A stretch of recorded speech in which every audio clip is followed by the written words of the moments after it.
Hello friends, welcome to geology aspirant YouTube channel.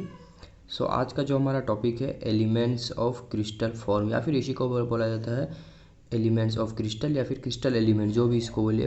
मतलब एक ही चीज़ को अलग अलग वे में रिप्रेजेंट किया जा रहा है या फिर बोला जा रहा है, बट टॉपिक एक ही है, एलिमेंट ऑफ क्रिस्टल फॉर्म्स। ठीक है, तो अब सबसे पहले जानते हैं एलिमेंट किसको बोलते हैं। तो हाँ, कोई भी एक चीज़ का या फिर कोई भी एक सब्सटेंस का जो स्मॉलर पार्ट होता है या फिर इंपॉर्टेंट पार्ट होता है, इंपॉर्टेंट अमाउंट होता है या फिर स्मॉलर अमाउंट जो होता है कोई भी एक पार्ट का, या फिर कोई भी एक बॉडी का जो इंपॉर्टेंट पार्ट हो या फिर स्मॉलर पार्ट जो हो, उसी को ही हम क्या बोलते हैं। अगर एक जनरल हम टर्म देखें या फिर क्रिस्टलोग्राफी को 2 मिनट के लिए छोड़ देते हैं, एक जनरली सिर्फ अगर हम एलिमेंट का मीनिंग देखेंगे या फिर एलिमेंट किसको बोला जाता है, तो हाँ कोई भी एक सब्सटेंस या फिर कोई भी एक बॉडी है जिसका स्मॉलर पार्ट या फिर इंपॉर्टेंट पार्ट को ही हम एलिमेंट बोलते हैं।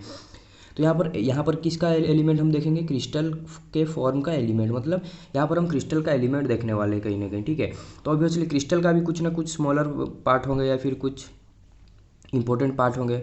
ठीक है, तो उसी जो भी उसके स्मॉलर पार्ट है या फिर इंपॉर्टेंट पार्ट है, उसी को इंडिविजुअल जो जो भी है उसको ही हम बोल रहे हैं एलिमेंट्स। तो इंडिविजुअल एलिमेंट्स को हम देखेंगे।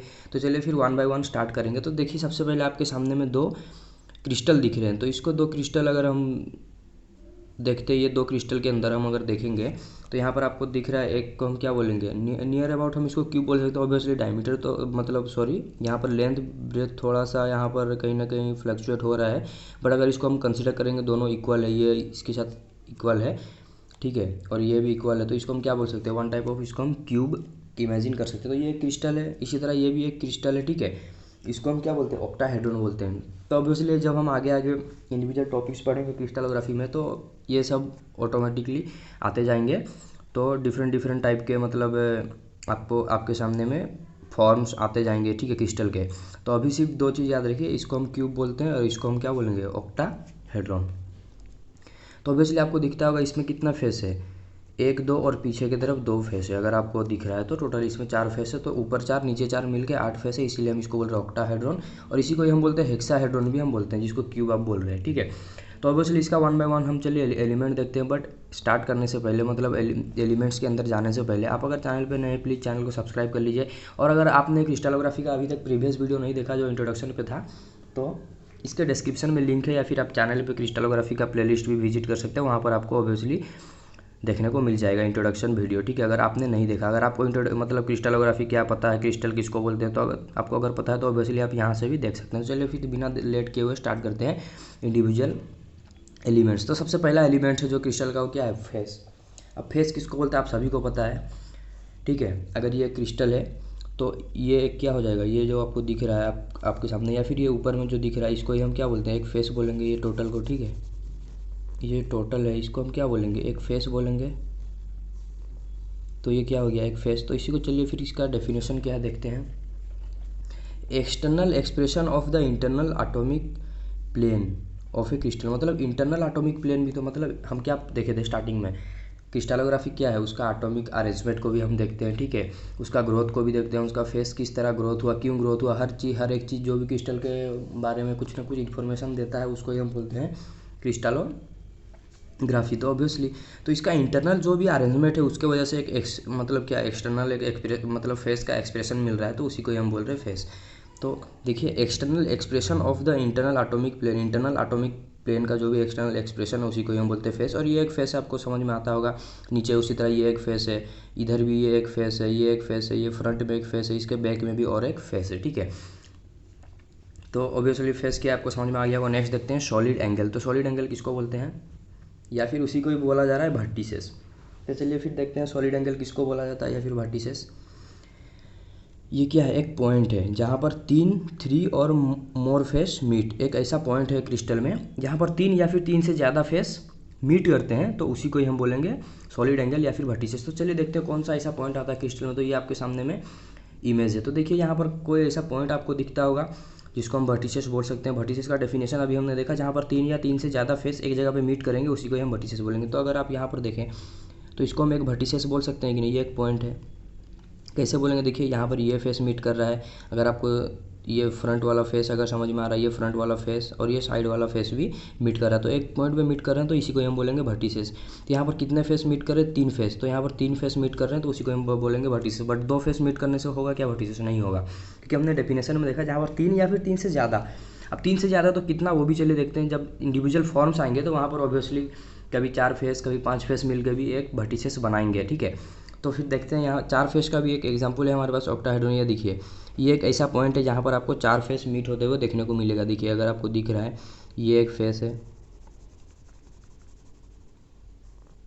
ठीक है, ये एक फेस है आपके सामने में। उसी तरह ये भी एक फेस है, ठीक है, ये फेस भी तो यहाँ पर मीट कर रहा है ना। उसी तरह नीचे देखिए ये भी एक फेस है, ये एक फेस है, तो ये चारों फेस क्या एक जगह पे मीट कर रहे हैं, तो इसी को हम बोलेंगे वर्टिसेस, ठीक है। तो आई होप आपको वर्टिसेस भी समझ में आ गया होगा। अब देखते हैं इंटरफेशियल एंगल, जो नेक्स्ट एलिमेंट है हमारा क्रिस्टल का वो है इंटरफेशियल एंगल। तो देखते हैं इंटरफेशियल एंगल क्या है। Angle between normals of 2 adjacent faces is called interfacial angle. मतलब कोई भी 2 एडजेसेंट फेसेस है, सब मैं यहाँ पर और एक क्यूब आपके लिए ड्रॉ कर लेता हूँ। क्यूब तो नहीं हुआ, ये क्यूबॉइड हुआ, तो हाँ ये भी एक क्रिस्टल, इसको भी हम इमेजिन कर सकते हैं। आगे जब हम इंडिविजुअल क्रिस्टलोग्राफी के अंदर देखेंगे तो ऑब्वियसली डिफरेंट डिफरेंट फॉर्म आने वाले हैं। तो ऑब्वियसली आपको ये दिखता होगा ये क्यूबॉइड, ठीक है। तो इसमें देखिए ये इंटरफेशियल एंगल किसको बोलेंगे, 2 फेस के बीच में जो एंगल बनता है ना, इन सिंपल अगर हम देखें, 2 मिनट के लिए डेफिनेशन को भी साइड में रखते हैं। इन सिंपल अगर हम देखेंगे कोई भी 2 फेस जो एडजेसेंट फेस है उसके बीच में अगर कोई एंगल बन रहा है तो that angle is known as interfacial angle. So here in the definition यही लिखा हुआ है, angle between normals of 2 adjacent faces. मतलब 2 एडजेसेंट फेसेस को हमको लेना है, ये एक फेस समझ लीजिए हमने लिया और ये एक फेस हम ले रहे हैं, ठीक है। तो 2 फेस ऑब्वियसली आपको दिखता होगा, 2 फेस समझ में आ गया। तो इससे हम नॉर्मल लेंगे, यहाँ पर देखिए इससे नॉर्मल इधर आएगा, तो इनके बीच में जो एक एंगल बनेगा ना, इनके बीच में जो एक एंगल बन रहा है तो इसी एंगल को ही हम बोलते हैं इंटरफेशियल एंगल। या फिर इन सिंपल आप अगर देखें तो 2 फेस के बीच में जो भी 2 फेस एडजेसेंट में है, एक साथ सट के हैं या फिर एक आसपास में है, तो उनके बीच में कोई ना कोई एक एंगल होगा, तो वो एंगल को ही हम बोलते हैं इंटरफेशियल एंगल। 2 फेस के बीच में जो एंगल बनता है that is known as your interfacial angle. तो ये एक एलिमेंट था। और इंटरफेशियल एंगल यहाँ पर अभी एंड नहीं होता, इसके बाद और एक चीज़ आएगा जो मैं थोड़ा सा देर में एक्सप्लेन करूँगा, वो भी एक्सप्लेन करूँगा। देन आते हैं हम एज पे। तो एज किसको बोलेंगे ये भी आप सबको पता है, the line of intersecting of 2 adjacent faces. 2 adjacent face का लाइन जो इंटरसेक्ट कर रहा है एक दूसरे को, जो लाइन पे वो इंटरसेक्ट कर रहा है 2 एडजेसेंट फेसेस, उसी को ही हम बोलेंगे एज।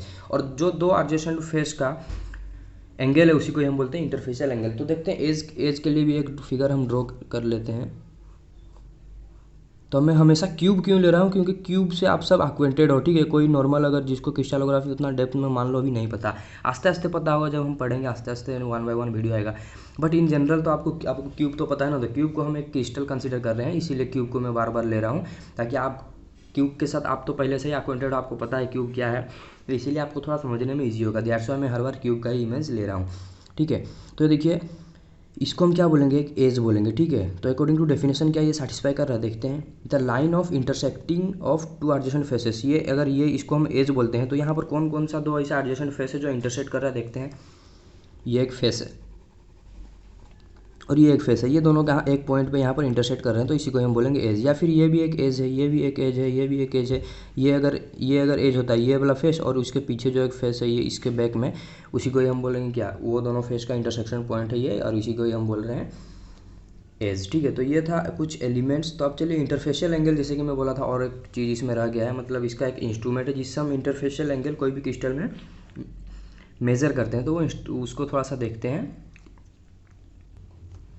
तो आपको अभी दिख रहा होगा, सपोज ये एक क्रिस्टल है, ठीक है, ये एक क्रिस्टल है, ये एक क्रिस्टल है, ठीक है, ये एक क्रिस्टल है, इसको एक क्रिस्टल कंसिडर कर लीजिए, ठीक है। तो इसका ये देखिए इंटरफेशियल एंगल हम किसको बोलेंगे, ये और ये दोनों फेस के अंदर, या फिर ये फेस के अंदर जो भी एंगल बन रहा है, तो ये एंगल को मेज़र कैसे करते हैं। ये एंगल को मेज़र करने के लिए हम यूज़ करते हैं किसका, कॉन्टैक्ट गोनियोमीटर, या फिर उसी को ही बोला जाता है रिफ्लेक्टेड गोनियोमीटर। तो ये होता कैसा है उसको भी देखते हैं। ये देखिए कुछ इस तरह का होता है आपका कॉन्टैक्ट गोनियोमीटर या फिर रिफ्लेक्टेड गोनियोमीटर, जिसको हम क्रिस्टल के फेस पे रखेंगे। तो ये जो आर्म है ये क्या करता है, मूवेबल है, ठीक है, अकॉर्डिंग टू क्रिस्टल। मतलब ये फेस पे रखें और इसको हम क्या करते हैं, इसके साथ पूरा पैरेलल या फिर इसके साथ रखने के लिए इसको हम मूव करके इस अकॉर्डिंग टू दैट फेस हम करते हैं। यहाँ पर आपको मतलब रीडर में मिलेगा एंगल, ठीक है। तो इसी को हम बोलते हैं इंटरफेशियल एंगल, और ये इंस्ट्रूमेंट जिससे हम इंटरफेशियल एंगल मेजर कर सकते हैं, इसी को हम बोलते हैं कॉन्टैक्ट गोनियोमीटर, ठीक है। इतना सब कुछ तो हम देख लिए, लेकिन एलिमेंट्स के बीच में भी एक रिलेशन निकलता है इसके बाद, ठीक है। अब क्या रिलेशन निकलता है वो भी हम देखेंगे, चलिए देखते हैं फिर रिलेशन क्या निकलता है। मैं एक फिर से क्यूब ले रहा हूँ। तो अब हमने क्या क्या एलिमेंट देखा पहले वो देख लेते हैं, ठीक है। हमने क्या क्या देखा, हमने देखा फेस, ठीक है। हमने देखा वर्टिसेस या फिर इसी को आप बोल रहे सॉलिड एंगल। उसके बाद हम देखें एज देखें, ठीक है। ये 3-4 चीज़ हमने देखा, और एक चीज़ हमने देखा इंटरफेशियल एंगल, ठीक है। तो ये तीनों को मिलके एक रिलेशनशिप अभी यहाँ पर आता है, ठीक है। वो रिलेशनशिप क्या है वो हम देखेंगे। तो यहाँ पर चलिए थोड़ा सा काउंट करते हैं, यहाँ पर कितना वर्टिसेस आपको देखने को मिलेगा। देखिए वर्टिसेस किसको बोलते थे, जहाँ पर 2 या फिर मोर देन 2 फेस एक साथ इंटरसेक्शन कर रहे हैं, सॉरी हाँ 2 तो नहीं, सॉरी 3 फेस, ठीक है। हमने डेफिनेशन में क्या देखा था, एक ऐसा पॉइंट क्रिस्टल में है जहाँ पर 3 या 3 से ज़्यादा फेस एक दूसरे के साथ इंटरसेक्शन कर रहे हैं, या फिर एक पॉइंट पे वो मीट हो रहे हैं। इंटरसेक्शन नहीं बोल सकते, इंटरसेक्शन हम कब बोलेंगे, वो एक रेस्ट्रिक्टेड टर्म है जब हम एज की बात करेंगे। लेकिन जब हम वर्टिसेस की या फिर सॉलिड एंगल का बात करते हैं, तो हाँ एक ऐसा पॉइंट आता है क्रिस्टल में जहाँ पर 3 या फिर 3 से ज़्यादा फेस एक दूसरे को मीट करते हैं, तो इन दैट पॉइंट हम बोल सकते हैं वो वर्टिसेस है। तो चलिए यहाँ पर काउंट करते हैं वर्टिसेस कितना है। ये मतलब क्यूब में 1 2, ये भी वर्टिसेस, यहाँ पर भी 3 फेस मीट कर रही, ये और ये वाला फेस। वैसे ये एक वर्टिसेस है, ये एक वर्टिसेस है, ठीक है। उसी तरह ये भी एक वर्टिसेस है, ये भी वर्टिसेस है। तो कितने वर्टिसेस हुए, 1 2 3 4 5 6 7 एंड 8, ठीक है। तो हाँ वर्टिसेस हम लिख सकते हैं, 8 वर्टिसेस हमें मिले, या फिर आप उसी को सॉलिड एंगल भी बोल सकते हैं। देन देखते हैं फेस कितने हैं इसमें। तो ऑब्वियसली आपको दिख रहा है ये क्यूब है, तो इसमें कितना फेस होगा, 6 1, एंड इसका नीचे 2, साइड में 2, फ्रंट बैक 2। तो फेस हाँ हम यहाँ पर बोल सकते हैं 6 फेस। अब जब बात करते हैं इसका एज का, तो कितना एज है इसमें देखिए, काउंट कीजिए। तो एज का डेफिनेशन क्या था, जहाँ पर भी 2 एडजेसेंट फेस इंटरसेक्शन करेंगे तो उसी को ही हम बोल देते हैं एज, या फिर इंटरसेक्ट करेंगे that is known as your edge. तो एज कितना है, देखिए दिस इज 1 एज, ये एक एज है, 2 3 4 लाइक दैट, यहाँ पर 4 है, ठीक है। 4 4 8, ये एक 9 10 11 12। तो हाँ एज कितने मिले।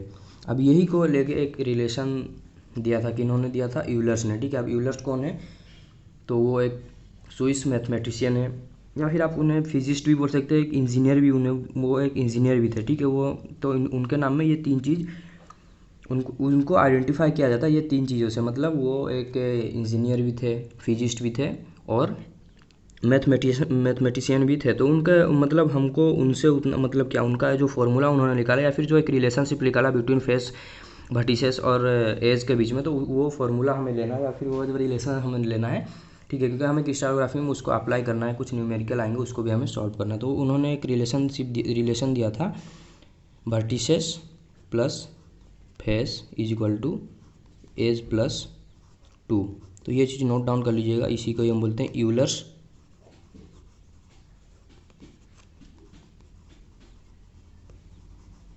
फॉर्मूला, ठीक है। Euler's formula. तो देखिए काउंट करके भी देखिए, वर्टिसेस प्लस फेस, वर्टिसेस कितना है 8 + 6। तो ये वैलिड है कि नहीं वो भी हम चेक कर लेंगे अभी, इसीलिए तो मैं यहाँ पर आपको काउंट करके दिखाया। एज कितना था 12 + 2, तो ऑब्वियसली हो रहा है ना सेम। तो ये एक फॉर्मूला जिसको आपको याद रखना, यही था ऑल अबाउट आपका जो भी है क्रिस्टल के एलिमेंट है। तो आई होप आपको सब कुछ समझ में आ गया होगा। नहीं समझ में आया, कुछ डाउट हो तो ऑब्वियसली आप कमेंट सेक्शन में लिख सकते हैं। और चैनल में अगर नए हैं तो प्लीज़ चैनल को सब्सक्राइब कर लीजिए, साथ ही में बेल आइकन को भी प्रेस कर लीजिए, ताकि जब भी इस तरह का कोई भी जियोलॉजी रिलेटेड या फिर जो भी हमारा वीडियो लेक्चर चल रहा है क्रिस्टलोग्राफी के ऊपर, जो भी अभी न्यू वीडियो है, आपको सबसे पहले उसका नोटिफिकेशन मिल सके। Thank you for watching.